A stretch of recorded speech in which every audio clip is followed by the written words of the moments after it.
Graça e paz, igreja. Convido vocês a abrir a Bíblia em Marcos 16, capítulos do 9 ao 15, versículos do 9 ao 15.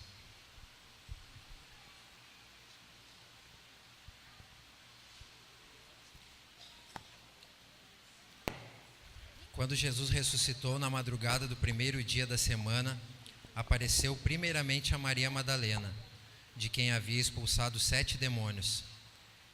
Ela foi e contou aos que com ele tinham estado, e eles estavam lamentando e chorando. Quando ouviram que Jesus estava vivo e fora visto por ela, não creram.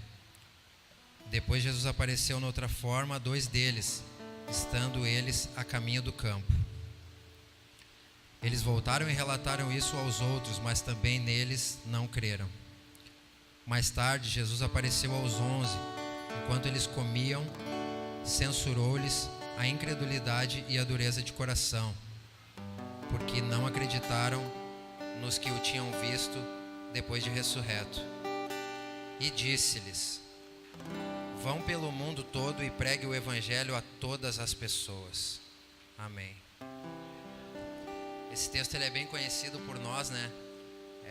Essa é a grande comissão de Jesus, que a gente, eu não sei quem começou isso, mas a gente deu um apelidinho carinhoso de ID, né? Se você pergunta o que é a grande comissão, pouca gente sabe, mas fala o ID, todo mundo sabe, né? Nós somos chamados ao ID, nós temos que ir a algum lugar. E a Bíblia, ela nunca se contradiz, ela apenas se completa. E os 4 evangelhos falam sobre o ID, ou sobre a grande comissão. Te encorajo a abrir em Mateus 28.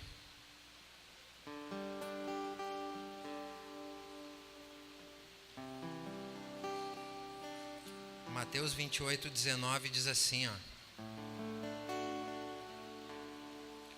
portanto, vão e façam discípulos de todas as nações, batizando-os em nome do Pai, do Filho e do Espírito Santo. Já pulando um pouquinho lá para Lucas 24, diz assim, 24:47. Isso era Lucas narrando as palavras de Jesus. E que em seu nome seria pregado o arrependimento para perdão dos pecados a todas as nações, começando por Jerusalém. 3 versões da grande comissão, aonde é instruído que se leve o evangelho, que se pregue a palavra. Porém, no evangelho de João, aonde completa essa palavra, João 20, 21, diz assim. Estou fazendo essa miscelânea de leituras para que você veja que os 4 evangelhos falam a mesma coisa, porém de forma diferente. Só que a coisa fica estreita agora em João, porque agora Jesus diz assim, ó: a paz seja com vocês, assim como o Pai me enviou, eu vos envio. Quando eu estava fazendo a leitura das 4 vezes que Jesus nos comissiona a pregar o evangelho, eu vi que em Mateus, Marcos e Lucas, ele mandou a gente ir pregar o evangelho, ponto, prega e batiza. Em João a coisa fica um pouco mais estreita, porque ele disse assim, ó: assim como o Pai me enviou, eu vos envio. Ou seja, para que o Pai enviou ele? Primeiramente, ensinar, curar, intervir em situações sociais e por último, para morrer, para ser zombado, para ser escarnecido. Então, por que eu trouxe isso hoje para vocês? Porque eu tenho visto, sempre gosto de dizer não aqui, né? Aqui é uma igreja madura, glória a Deus, mas eu vejo uma certa imaturidade aí fora, onde a gente brinca com a grande comissão. Ou seja, eu sou comissionado a ir pregar o evangelho, então o que eu faço? Dou um abracinho, dou um tapinha nas costas, Jesus te ama, Deus tem grandes coisas para a tua vida, mas eu viro as costas e não tenho o mínimo de comprometimento com a pessoa que eu entreguei a mensagem. Então eu fico pensando, o que seria ser comprometido com a mensagem? E eu te peço que não se escandalize, mas imagina, é fácil ir aqui na esquina e evangelizar uma prostituta, correto? É muito fácil. Agora você ir na esquina, evangelizar a prostituta, arrumar um emprego para ela e orar toda noite para que ela case com o teu filho, aí a coisa fica estreita. Aí você fica escarnecido, aí você fica escandalizado. Porque a gente gosta muito de pregar o evangelho, a gente gosta muito de orar pelas pessoas, a gente gosta muito de abrir a Bíblia, mas a gente não quer se comprometer, porque nós já temos a nossa casa, o nosso trabalho, a nossa vida. E eu vejo toda a igreja clamando por um avivamento, e eu acho muito bonito isso. Mas você sabia que se a igreja for avivada, e geralmente todos os avivamentos eles são uma resposta, uma transformação social, quando há um avivamento num lugar, os orfanatos esvaziam. Mas sabe por que esvazia? Porque um crente levanta e vai lá adotar uma criança. E eu te digo uma coisa que eu não sei se você sabe, mas atravessando a rua, aquela casa verde da esquina, que é uma casa de passagem, deve ter uns 20 bebês ali. Você quer um avivamento aqui na igreja? Vai ter que sair daqui ali e pegar um para ti. Porque avivamento não é ficar no charamanaias e no e muito louco, e todo mundo chorando e rolando, mas na segunda-feira você volta para sua rotina. Aí você quer um avivamento, mas até que ponto você pode estar comprometido com esse avivamento? Porque as pessoas vão entrar aqui e não vão querer ir embora. E vai ser segunda-feira de manhã, vai dar o teu horário de trabalho, e a igreja vai estar cheia de gente chorando, caindo, batizando. Não sei, isso é um avivamento. Então a gente tem que entender que às vezes o que a gente quer, a gente nem tem dimensão do que a gente quer. E o Evangelho de Jesus, a grande comissão verdadeira, ela não implica no que eu vou fazer, ela implica no que eu vou ser. Porque eu te pergunto e não precisa responder para mim. Tirando o pessoal da tua casa, tua família, o teu sangue, tem alguém que tem dormido melhor por causa da tua vida? Num centro de recuperação, num presídio, num asilo, num orfanato, tem alguém que está dormindo melhor depois que te conheceu, depois que tu entrou na vida dessa pessoa? Jesus mudava realidades, porque ele se comprometia. Jesus nunca terceirizou, vai lá Pedro, vai lá, faz lá para mim, manda dizer que eu disse isso. Jesus não era um moralista, não era um legalista. Fica fácil a gente abrir a palavra, mostrar para a pessoa que as práticas dela estão erradas, e ela vai ver que está errado mesmo, se ela tiver um pingo de consciência, mas eu viro as costas e não me comprometo com isso. E o avivamento compromete com a nossa estrutura. De repente você não vai voltar para casa. De repente você vai voltar para casa levando 2 irmãos em situação de rua. Sabe? Eu acredito que o orfanato vai esvaziar, o presídio vai esvaziar, as ruas não vai ter mais dependente químico, porque pessoas vão lá mudar essa realidade. O avivamento não é uma hipnose coletiva, onde uns choram, outros oram, um se arrepende, ninguém mais rouba, ninguém... Não, as pessoas que são avivadas, elas mudam a realidade social lá fora. E será que a gente está disposto? Será que a gente está disposto, né? Os discípulos, eles andaram 3 anos e meio com Jesus, e eles fizeram um único pedido. Vocês sabem qual foi? Eles olhavam, eles analisaram de perto a conduta de Jesus Cristo, que se retirava para orar. Jesus sempre se retirava para orar. Por isso que alguns irmãos têm o hábito de ir para o monte, hoje em dia, porque Jesus procurava lugares calmos, né, para orar. E quando ele voltava operando milagres. E os discípulos andaram 3 anos e meio com ele e fizeram apenas um pedido: Mestre, ensina-nos a orar. Por quê? Porque eles queriam o poder. Eles entenderam que ele orava, e quando ele voltava muito louco, transformando situações. Então eles queriam ter a mesma conduta dele e adquirir aquilo que estava disponível para ele. Mas quando parte de Jesus, ele só dá uma sugestão para que eles aprendam com ele. A única sugestão que Jesus dá é: aprendei de mim, que sou manso e humilde de coração. Ou seja, o povo quer o poder e ele quer a transformação. Ele quer mudança, ele quer que a gente mude.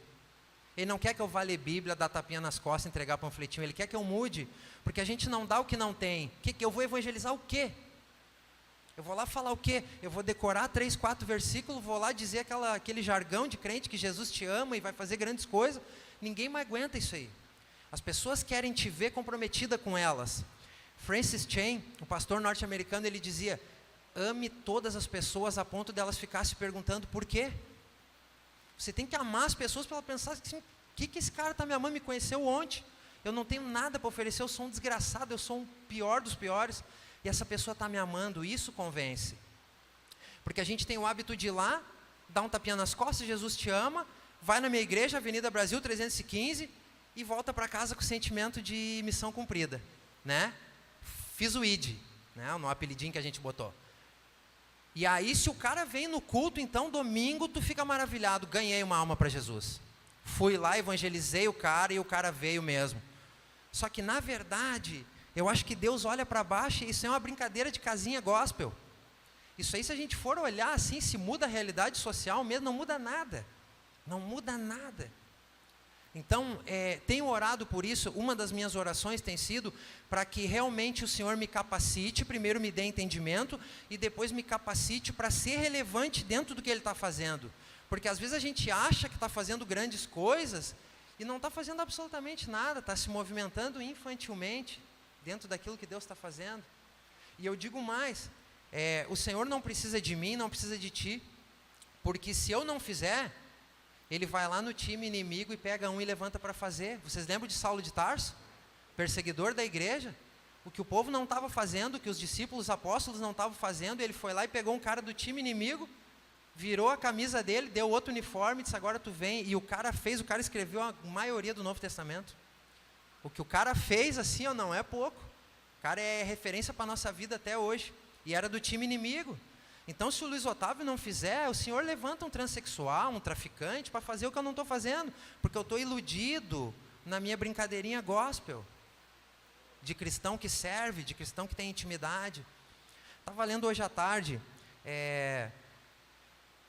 Marcos 5, do 1 ao 20, que é o incidente aquele do endemoniado gadareno, né? Gadareno, quando Jesus desce do barco após acalmar a tempestade, e vem um rapaz que está endemoniado há muito tempo, que ele se machucava, ele morava no meio do sepulcro, vivia todo rasgado, já tinham acorrentado ele arrebentava as correntes, o cara vivia isolado assim. E quando ele vê Jesus, na minha versão diz que ele se prostra, na versão que está no meu celular diz que ele o adora. Então o demônio se prostra para Jesus e diz, Jesus, Filho do Deus Altíssimo.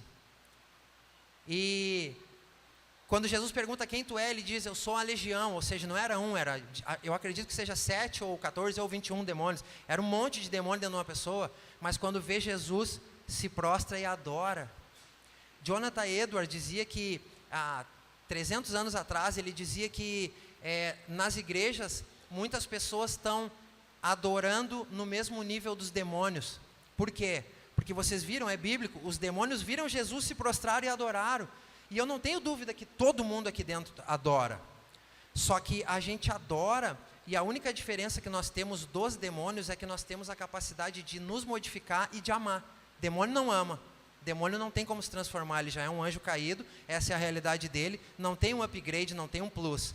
E nós sempre podemos estar nos transformando diariamente, podemos estar amando. Porque adorar, gente, se você acha que você vem aqui e adora no domingo e está fazendo grande coisa, a legião adorou Jesus. Os demônios adoram e se prostram.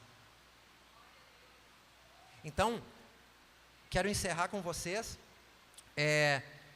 deixando uma sugestão de que nós procuremos mais discernir de que o ID, ele implica muito mais em ser do que uma tarefa a ser feita. Porque o pastor Jonatas já falou aqui, já foi repetido algumas vezes, que Agostinho ou Francisco de Assis falava que evangelize a todos e se precisar use palavras, né? Essa é uma frase conhecida, é clássica nossa. Então, que a gente tenha discernimento de procurar ser cada vez mais transformado, a ponto da nossa vida ser relevante e mudar uma situação. Isso é avivamento. Avivamento é você comprar 20 quilos de comida e não sente recuperação. Avivamento é você conversar com o seu companheiro e ver a possibilidade de adotar uma criança. Avivamento é você se comprometer com alguém que você conhece que tem uma grande empresa para distribuir empregos para as pessoas necessitadas e desfavorecidas. Isso é um avivamento. O avivamento só vai acontecer quando o nosso coração for aquecido e nós nos colocarmos à disposição de mudar a situação das pessoas que estão lá fora. Glórias a Deus.